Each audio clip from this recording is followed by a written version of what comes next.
السلام عليكم ورحمة الله وبركاته. أهلا بيكم معايا في فيديو جديد من وي. فيديو النهاردة إن شاء الله هشرح فيه معاكم المربع الجميل دوت. مربع بيدينا أبعاد ثلاثية جميلة جدا، لكن في نفس الوقت في منتهى البساطة والسهولة. ممكن نكون منه مفرش للسرير، بطانية للبيبي، شال مستطيل، كارديجان، بلوزة، كوشنز، شنطة، أي حاجة احنا حابينها. المربع ممكن تعملي منه حجم صغير، ممكن تعملي منه حجم كبير. تقدري تشغلي البطانية لو بنشغل بطانية، يعني تقدري تشغلي البطانية بلونين بس، لان المربع زي ما احنا شايفين بيعتمد على لونين، او تشغلي كل مربع بلونين وتشبكي كل المربعات مع اختلاف الوانها بلون واحد بس اللي هيكون لون القاعدة معاكي. اتمنى فكرة الفيديو النهاردة تكون سهلة وبسيطة عليكم وكمان تنول اعجابكم. بسم الله الرحمن الرحيم. غرزتنا النهاردة هي غرزة موس ستيتش، وبنكون منها مربع، وهي بتكون عبارة عن حشو وسلسلة. بكون مربع من حشو وسلسلة، بستخدم لونين. طيب يا رندا ممكن نستخدم اكتر من لون، شرحتها معاكم قبل كده باكتر من لون، بس مش هتديكي نفس الرسمة. كل مرة بتغيري فيها الالوان بترتيبة معينة احنا بنرتبها مع بعضينا وبنشرحها في طبعا فيديو خاص بالترتيبة دي، بيكون ليها شكل تاني تماما وبتغير مجرى المربع معانا، وبيكون ليه هيئة تانية خالص مش هي اللي احنا طبعا بنكون شغلينها بشكل التاني. يعني انا لو هشتغل بلونين هيديني الشكل ده، لو هشتغل بتلاتة هيديني شكل تاني وهيكون ليها ترتيبة تانية، لو هنشتغل باربع الوان، خمس الوان، كل مجموعة الوان وكل مجموعة رسومات بيكون ليها شكل مختلف. صحيح هي الغرزة واحدة لكن بيكون ليها شكل مختلف تماما عن بعضها. بسم الله الرحمن الرحيم. بنبتدي نشغل المربعات زي ما قلنا مع بعض. تقدري تشغلي البطانية كلها لو بتشغلي بطانية بلونين، وبتشبكي البطانية بلون منهم او بلون مختلف عن اللونين دول خالص، بيكون مكان التشبيك السطر الاخير بيكون بلون مختلف تماما. طيب احنا ممكن نشتغل بمجموعة الوان كتيرة، اشتغلي كل مربع بلونين والمربع التاني بلونين والتالت بلونين وهكذا، اشتغلي زي ما انت عاوز، بس المهم ان كل مربع فيه يكون فيه لونين تقدري تشكلي بيهم الشكل بتاعنا. طيب ونقدر نجمع كل الالوان دي بالسطر الاخير اللي هيكون هو لون واحد بس موحد معانا في الوحدة. بسم الله الرحمن الرحيم. بنبتدي بقى نشتغل. هشتغل معاكم بخيط صوف متوسط السمك مع ابرة رقم 3.5 ملم. بصوا انا هشتغل بخيط متوسط السمك، بس كلما قدرتي انك تزودي سمك الخيط في المربع ده هيكون افضل. وممكن تشتغلي بخيوط رفيعة، بس زي ما احنا شايفين الغرزة غرزة حشو وسلسلة، فبتكون ارتفاعها قليل جدا، فهياخد معاكي وقت ومجهود، لكن بصراحة النتيجة في النهاية بتكون في منتهى الجمال والروعة وتستحق التعب ده. بسم الله الرحمن الرحيم. في البداية ببتدي اكون دائرة سحرية، وبداخل الدائرة السحرية بيكون عندي 4 غرز حشو، ما بين كل غرزة وغرزة في سلسلتين مسافة. هسيب مسافة من الخيط وعلى 2 من الأصابع ابتدي ألف الخيط وارجع للخلف واجي تاني للأمام، أجيب الخيط عكس بعضه وارجع تاني للخلف. اتكون عندي هنا حلقتين، بنزل تحت الحلقة الأولى وبسحب من تحتها الحلقة التانية والف ايدي وواحدة واحدة خرج الخيط من على ايدي. طرف خيط البداية حافظ عليه عشان اقفل الدائرة السحرية في النهاية، اما طرف الخيط المتصل بالشله هرفعه على ايدي عشان اشتغل. لو دخلت اشتغل في الدائره دلوقتي هتفك معي، لازم نقفلها ازاي؟ معاكي على الابره حلقه، اسحبي الخيط واخرجي منها كده، عملت غرزه سلسله. السلسله دي قفلت لي الدائره السحريه، وهتكون ارتفاعي للغرزه الاولى بردك، يعني بتعمل معايا دورين. بتقفل لي الدائره السحريه وبتكون ارتفاع الغرزه اللي احنا هنشتغل بيها وهي غرزه الحشو بيكون ارتفاعها سلسله، فبتكون هي. طيب يا رندا لو انا بشتغل في مربع تاني وبشتغل بغرزه ارتفاعها اكتر من السلسله، بتزودي عدد السلاسل الباقي على السلسله على حسب طبعا ارتفاع الغرزه اللي انت بتشتغليه. ضيقي بس مركز الدائره، شدي خيط البدايه عشان نبتدي نشتغل، لان احنا كده الحكايه كلها هتكون 4 غرز حشو في السطر الاول، ما ينفعش تشتغلي والدائره واسعه كده. طيب بما اننا ارتفعنا سلسله ارتفاع غرزه الحشو، بدخل اشتغل اول غرزه حشو. بيكون عندك على الابره حلقه، بنزل داخل الدائره، هسحب الخيط وهخرج معايا كده حلقتين على الابره، بسحب الخيط وبخرج منه.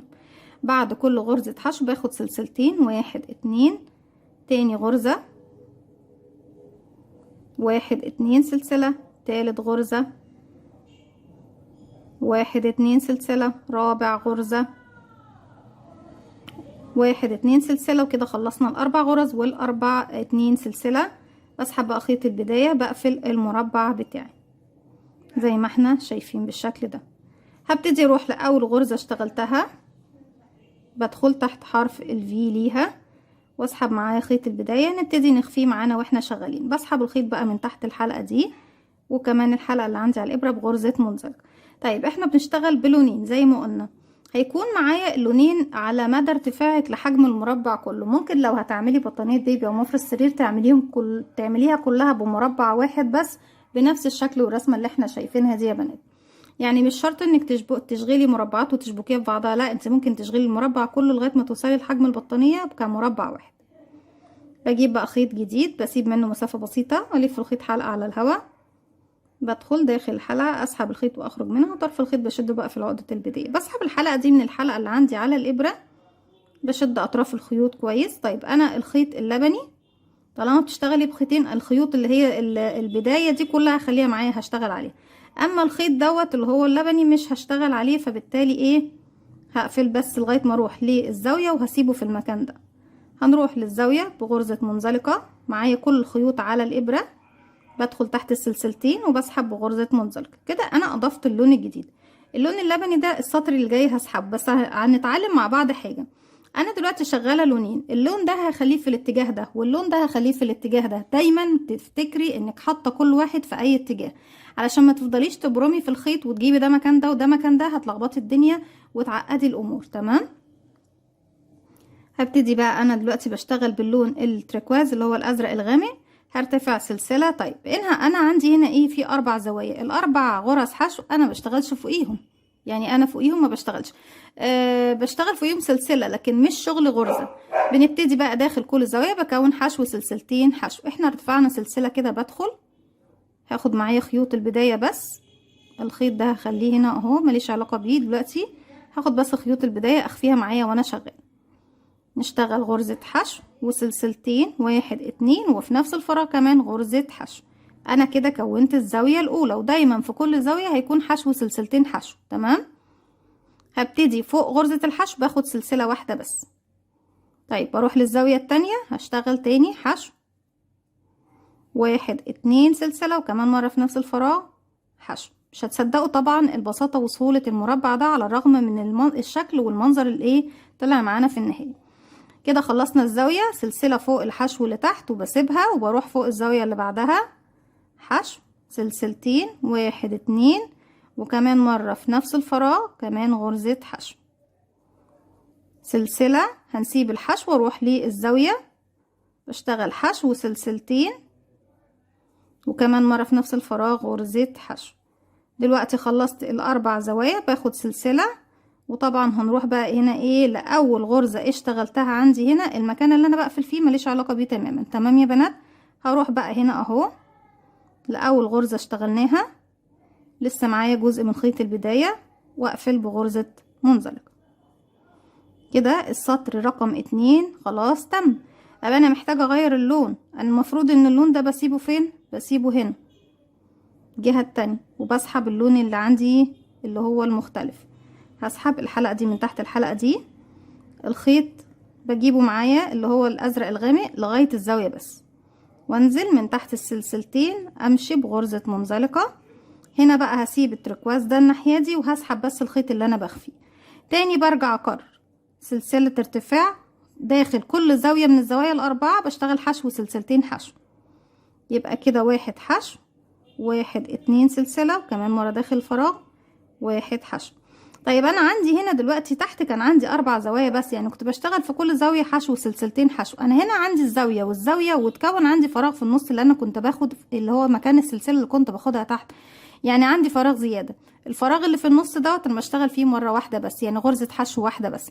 بس علشان امشي من مكان لمكان دايما باخد سلسلة مسافة، وهنزل داخل السلسلة دي اشغل غرزة حشو واحدة بس. في الزوايا انا بشتغل مرتين حشو سلسلتين حشو، اما في الفراغات اللي في المنتصف ما بين كل زاوية وزاوية بشغل غرزة حشو واحدة سلسلة بعد كل فراغ. وهنروح دي زاوية بشغل فيها حشو سلسلتين، وكمان مرة حشو، باخد سلسلة. الفراغ اللي جاي فراغ عادي مش زاوية، الزاوية بيكون فيها من تحت 2 شغل. تمام. الفراغ العادي بيكون تحت فوقيه سلسلة حشو بتاعتي سلسلة. هيقابلني طبعا هنا الزاوية اللي بعدها رقم 3. خيوط البداية طبعا هي بتكون رخمة شوية، بس ايه معلش لغاية ما نخلص عليها ونخفيها خالص. حشو سلسلتين، وكمان مرة في نفس الفراغ غرزة حشو. والحمد لله كده تخلصنا من خيوط البداية. نبتدي ناخد سلسلة. هنا هيقابلني فراغ عادي، فوقيه غرزة حشو واحدة وبعديها سلسلة. ما تنسيش السلسلة اللي ما بين كل فراغ وفراغ، لانك بتكوني فيها فوق شغل تاني. وهوريكم دلوقتي الزاوية اللي بعدها حشو سلسلتين وحشو سلسلة. الفراغ هنا عندي فيه غرزة حشو واحدة، وباخد سلسلة وبروح بقى لأول غرزة حشو اشتغلتها اهي في الزاوية، واقفل بغرزة منزلقة. قفلنا بغرزة منزلقة. السطر رقم 2 خلاص انتهى معايا. هنا عندي بقى تكون ايه؟ زاوية 2، وما بين الزاويتين في 2 فراغ اللي هو مكان الواحد سلسلة اللي كنت باخدها. اللون ده بسيبه فين؟ بسيبه في الاتجاه ده. خلاص يبقى بيفضل عندي في الاتجاه ده. بمشي بس بمنزلقة لغاية الزاوية. دايما بشتغل فوق الزاوية. خلاص هسيب الخيط ده وارتفع سلسلة وبشتغل حشو سلسلتين حشو. خلاص الطريقة واحدة خلاص لغاية ما توصل ان شاء الله حتى ال1000 سطر. باخد سلسلة بعد ما خلصت الزاوية. هنا في سلسلة بشتغل فوقيها، يعني فراغ عادي بشتغل فوقيه واحد حشو وسلسلة بعديهم. هنا بسيب الحشو تحت السلسلة وبروح للسلسلة اللي تحت بشتغل حشو واحدة،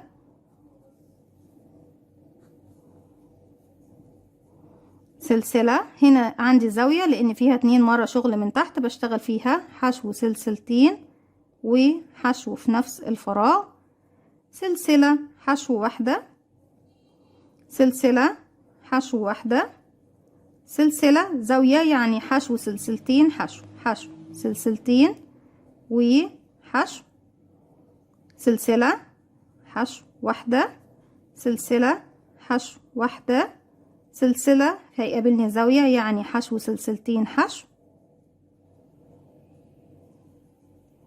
سلسلة واحد حشو، سلسلة واحد حشو. ونبتدي ناخد سلسلة ونروح نغير اللون للون الجديد. نبتدي نسيب التركواز هنا، بس قبل عفوا بنروح لأول غرزة لينا في السطر بنقفل بغرزة منزلقة. وفي المكان ده ببتدي بقى ايه اسحب اللون الجديد من الحلقة اللي عندي على الإبرة وامشي للزاوية. وما تنساش واحنا رايحين للزاوية الخيط اللي هو دوت بيكون معانا، لاني محتاجة لما ارميه من مكان الزاوية، مش ارميه في مكان تاني بعيد عن الزاوية، عشان لما اجي اسحبه من ورا يكون شغل نضيف من قدام ومن ورا. بصوا الشغل عندي من قدام ومن ورا نضيف. صحيح الرسمة بتكون شكلها مش واضح زي قدام، لكن على الاقل الشغل نضيف مفيهوش ايه اي حاجة متلخبطة. سلسلة وبكرر بقى اللي احنا اشتغلنا. دي زاوية ودي زاوية، في هنا 3 فراغات ما بين الزاوية والزاوية. السطر اللي جاي يكون فيه 4 فراغات، اللي بعده يكون 5، اللي بعده يكون 6، وهكذا. كل ما تزودي بيزيد معاكي عدد الفراغات.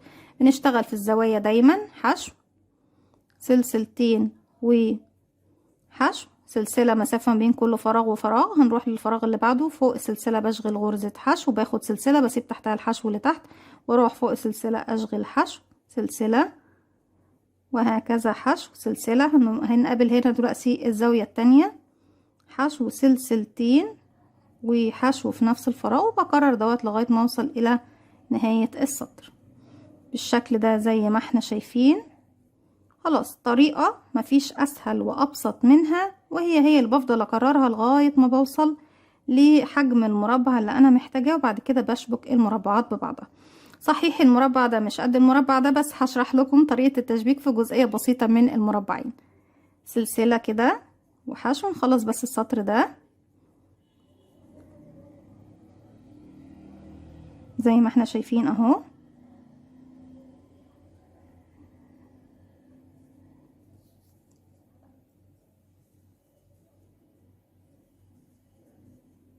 في الزاوية دايما حشو سلسلتين حشو سلسلة حشو واحدة سلسلة حشو واحدة سلسلة حشو واحدة سلسلة. ما تنسيش تاخدي السلسلة قبل طبعا ما تقفلي السطر بتاعك. اول غرزة حشو بقى كنت شغلاها في السطر بروح اقفل فوقيها بغرزة منزلقة، ابتدي اسيب ده هنا وابتدي اسحب اللون الجديد بالشكل ده، وبمشي بمنزلقة لغاية السلسلتين، وبيكون معاكي اللون اللي هو السطر اللي انت بتسيبيه لغاية الزاوية، بتسيبيه في الزاوية. في المكان ده بقى ابتدي ارتفع سلسلة وابتدي اشغل بقى السطر الجديد. بصوا خلاص هي رسمة بدأت تاخد الشكل بتاعنا، الخطوط اللي احنا شايفينها دي اهي في كل جانب. طيب احنا دلوقتي لو محتاجين بقى ان احنا نبتدي نشبك مربعات ببعضها، بشغل المربع لغايه ما بوصل للحجم اللي انا محتاجاه. يعني بشبك، انت ممكن تشبكي المربع باي طريقه انت حباها، بالخيط وبالابره، بغرزه المنزلقه، بغرزه الحشو، بطريقه الزجزاج، بطريقه المربع الجراني، وهي الطريقه اللي هنشبك بيها النهارده باسلوب مربع الجراني، وهنشوفها مع بعض دلوقتي. لكن كل طرق التشبيك تمشي مع وحداتنا النهارده او وحدتنا النهارده. ببتدي اجيب اللون اللي هو طبعا هيكون لون قاعدة المفرش بالكامل. يا بنات لازم تكون عدد السطور اللي بتشغليها في كل وحدة هو نفس عدد السطور، علشان يكون معاكي اعداد الغرز واحدة او الفراغات اللي بتشبكي فيها واحدة. انا بس بشرح معاكم كماكيت صغير على الوحدتين، لكن هي نفس الطريقة اللي هتشبكي بيها، لكن مش نفس عدد الغرز هو ما بين ده وده طبعا. هنبتدي دلوقتي نشبك بطريقة غرزة الجراني بردك باستخدام غرزة الحشو. بلف الخيط حلقة على الهواء، بقفل عقدة بداية، بنيجي بقى عند الزاوية ببتدي تشبيكي ازاي يا بنات في السطر الاخير. يعني انا ببتدي اشتغل الوحدة الاولى كاملة، وبعد كده بشغل سطر كامل باللون اللي انت هتشغلي بيه التشبيك بتاعك او قاعدة المفرش بتاعك. يعني بشغل السطر الاخير باللون اللي هشبك بيه تمام في الوحدة الاولى. اما بقية الوحدات فببتدي وانا بشغل السطر الاخير ابتدي اشبك كل وحدة في الوحدات المقابلة ليه. بنزل تحت سلسلتين الزاوية، بسحب الخيط وبخرج. كان عندي على الابرة حلقة ودي حلقة تانية، هسحب الخيط واخرج منهم بغرزة حشو، وهعتبر دي اول غرزة عندي موجودة فين يا بنات. المفروض طبعا ان انا هنا هشغل السطر الاخير باللون الابيض بردك، بس انا ما شغلتوش، انتوا كده كده هتشغلوه، انا بس بوريكم بنعمل ايه. بيكون عندك هنا في المكان ده غرزة حشو، المفروض باخد سلسلتين صح؟ لا، هاخد سلسلة واحدة بس، وهجيب الوحدة اللي هي هتكون بنفس حجم وحدتي من تحت السلسلتين، بنزل واسحب الخيط وبخرج معايا كده على الابره حلقتين، هسحب الخيط واخرج منهم بغرزة حشو، وارجع تاني في الوحدة اللي انا فيها اشغل غرزة حشو. كنت باخد سلسلة ما بين كل فراغ وفراغ، لا مش هاخد سلسلة. امال هتعملي ايه يا رندا؟ بدل السلسلة هروح للفراغ اللي هو فوق السلسلة اللي الناحية التانية، انزل اسحب الخيط واخرج واشغل غرزة حشو تمام. هروح بقى للفراغ اللي عندي هنا اشغل غرزة الحشو بتاعتي تمام. بدل ما اخد السلسلة هرجع للخلف في الفراغ اللي بعده، انا ده اخر فراغ اشتغلته اهو، بروح للي بعده، بسيب الحشو بروح للي بعده بشغل غرزة حشو، واجي هنا هشغل في الفراغ دوت غرزة حشو، الفراغ اللي ورا غرزة حشو، الفراغ اللي عندي غرزة حشو، لغاية ما بوصل للزاوية. هنا غرزة حشو، هنا غرزة حشو. طيب هنا غرزة حشو، طبعا ده المفروض ان المربع اللي عندي دوت حجمه اصغر فمش هيكون متناسق مع التاني تمام. المفروض بقى ان انا عندي هنا زاوية، اوكي، بدخل اشغل غرزة حشو، نعتبر ان انا هشتغل لغاية الجزء ده، وارجع اشبك في الزاوية، هتكون دي طبعا الزاوية اللي في الجهة التانية المقابلة ليه، اوكي يا بنات. واخد سلسلة وارجع هنا اشغل غرزة الحشو التانية بتاعتي في الزاوية. لما باجي يعني نفرد الشغل بتاعنا كده اهو، بيكون هو دوت طريقة التشبيك ما بين الوحدات اللي هي طبعا شكل وحدتنا النهاردة زي ما احنا شايفين. اسلوب التشبيك انت ممكن تستخدميه في اي مربعات تانية اذا حابة، اي طريقة لذيذة وجميلة جدا وسهلة وبسيطة وبتدينا شكل حلو جدا جميل ومميز، بتحسي ان انت شغلة الغرز قصاد بعضها زي ما احنا شايفين. بكده بكون وصلت معاكم لنهاية الفيديو بتاعنا النهاردة، اتمنى فكرته تكون سهلة وبسيطة عليكم وكمان تنول اعجابكم. فضل الله يسامرا، ما تنسوش اذا عجبكم الفيديو تدعموني بلايك وشير وسبسكرايب، واستنوني في فيديو جديد من وي. متنسوش كمان تفعلوا زرار الجرس يوصلكم مني كل جديد. عاوزة اقول لكم على حاجة بس مجرد اقتراح، اللون الاسود في التشبيك بيكون في منتهى الجمال والروعة. السلام عليكم ورحمة الله وبركاته.